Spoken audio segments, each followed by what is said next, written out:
Students, किसी भी organic compound के एनएमआर स्पेक्ट्रम को इंटरप्रेट करने के लिए, उसको एनालाइज करने के लिए हम आपको बता रहे थे 4 फील्ड्स, 4 चीज़ों की हमें ज़रूरत होती है। First is number of signals, जो हम पढ़ चुके हैं कि कितने टाइप के इक्विवेलेंट प्रोटॉन है उतने ही नंबर ऑफ सिग्नल हमें मिलेंगे।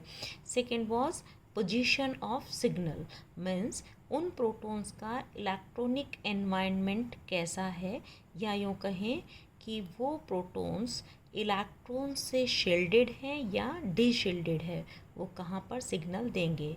Third was splitting of signal, कि जो भी सिग्नल मिलता है वो कौन सा मल्टीप्लेट है, मीन्स एक प्रोटॉन जो सिग्नल दे रहे हैं उस कार्बन एटम के उन प्रोटॉन के एडजेसेंट कार्बन एटम पर कितने नंबर ऑफ प्रोटॉन प्रेजेंट है।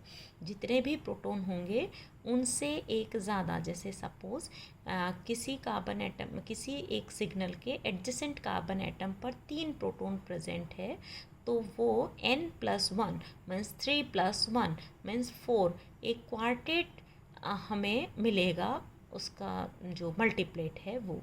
तो splitting. Next is area of signal या डिटर्मिनेशन ऑफ पीक एरिया, कि कोई भी जो एनएमआर स्पेक्ट्रम में हमें सिग्नल मिलता है उसका एरिया क्या है, and which is equivalent to the number of protons for which we get that signal. जो भी सिग्नल मिल रहा है उसका जो एरिया होगा वो डिपेंड करेगा या डायरेक्टली प्रोपोर्शनल होगा नंबर ऑफ प्रोटॉन के, कितने प्रोटॉन्स प्रेजेंट हैं। अभी जो एनएमआर स्पेक्ट्रम लेते हैं रिकॉर्डर, उसमें एक इलेक्ट्रॉनिक गज़ेट है, इलेक्ट्रॉनिक इंटीग्रेटर है, जो कि डायरेक्टली पीक एरिया को काउंट कर लेता है, या यूँ कहें ऐसे लैडर के फॉर्म में उसको काउंट कर लेता है कि इसका सिग्नल जो मिला है उसका एरिया कितना है, पीक एरिया कितना है। सपोज़ हमारे पास CH3 CH2 CH2 Cl है, प्रोपाइल क्लोराइड है। इसके NMR स्पेक्ट्रम में हमको 3 तरह के प्रोटॉन के कारण CH2 CH2 and CH3 3 NMR signal मिलेंगे, जिसका पीक एरिया जो है उसका रेशियो होगा 3:2:2 3:2:2। 3 प्रोटॉन के कारण सिग्नल, 2 प्रोटॉन के कारण सिग्नल, और ये भी 2 प्रोटॉन के कारण सिग्नल। तो ABC 3 जो भी पीक मिलेंगी उनका रेशियो पीक एरिया होगा 3:2:2। लाइकवाइज अगर CH3 CHCl CH3 है, आइसोप्रोपाइल क्लोराइड है, तो इसमें ये 3 और ये 3, मतलब ये 6 प्रोटॉन इक्विवेलेंट नेचर के हैं, तो एक ही सिग्नल देंगे। और ये CH एक अलग नेचर का है, ये एक सिग्नल देगा, मतलब 2 टोटल NMR हमको सिग्नल मिलेंगे, A टाइप ऑफ प्रोटॉन के कारण सिग्नल और ये B टाइप ऑफ प्रोटॉन के कारण सिग्नल। और इनका जो पीक एरिया होगा वो एक प्रोटॉन के कारण 1, और ये 3+3 6 प्रोटॉन के कारण, मतलब 6:1 का रेशियो होगा। एक का अगर 6 रेशियो है तो B का 1 होगा, 6:1 का रेशियो होगा।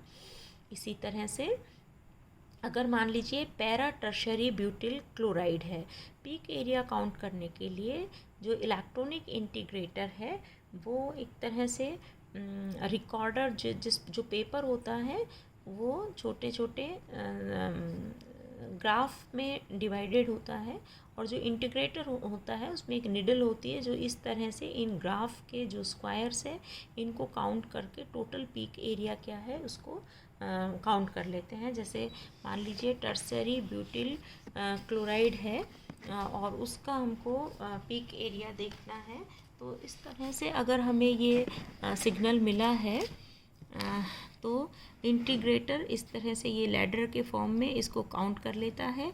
4 प्रोटीन के कारण इसका जो रेशियो है दैट इज़ 3.8।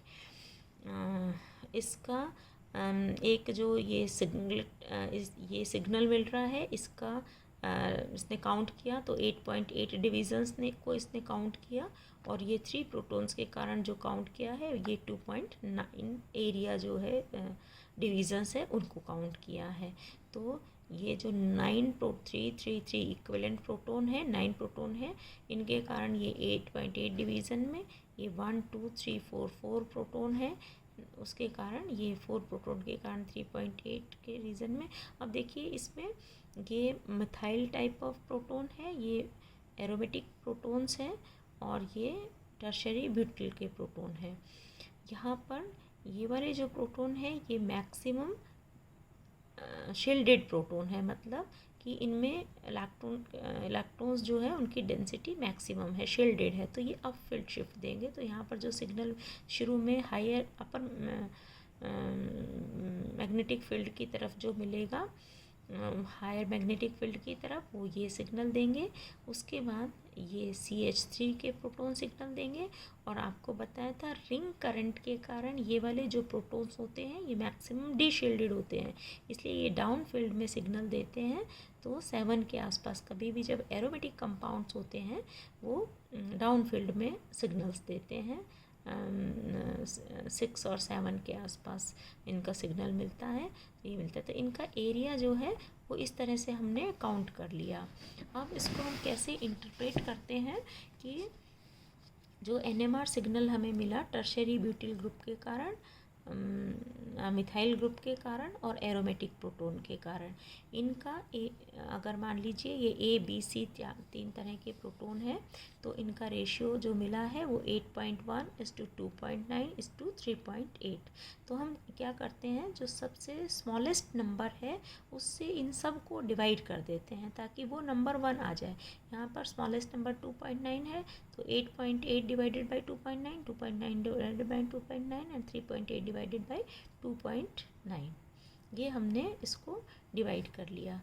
तो डिवीज़न करने के बाद ये आया 3 टाइम्स जो है हो गया, ये 1 आ गया, और ये 1.3 के आसपास इसका ये आ गया। अब क्योंकि ये भी फ्रैक्शन में है, या हमें जो कंपाउंड का हम सिग्नल ले रहे हैं, NMR स्पेक्ट्रा ले रहे हैं, अगर हमें उसका मॉलिक्यूलर फार्मूला पता है, सपोज़ इसका जो है वो C11H16 है, 3 ये प्रोटॉन है, 4 ये हैं और 3 ये हैं, 16 हो गए। तो ये है, तो 16 प्रोटॉन को हमें लेना है, तो इसको ऐसे एक मिनिमम नंबर से मल्टीप्लाई करते हैं सारे को कि होल डिजिट लगभग जो है उतने प्रोटॉन आ जाए। तो अगर 3 से मल्टीप्लाई करेंगे 9:3:3.9, 3.9 तो होंगे नहीं, तो ये राउंड फिगर में हम इसको 4 ले लेते हैं, मतलब जो प्रोटॉन हुए वो 9:3:4 का रेशियो होगा। जो पीक एरिया हमें जो मिल रहा है दैट इज़ 9:3:4, मतलब एक जो सिग्नल मिलेगा उसका रेशियो दूसरे से और तीसरे से ये रेशियो होगा 9:3:4 का। और ये हमें पता है कि टर्शरी पैरा पोजीशन पर इसके टॉलविन है, ये C6H5CH3 टॉलविन, इसके टर्शरी पोजीशन पैरा पोजीशन पर टर्शरी ब्यूटिल ग्रुप है।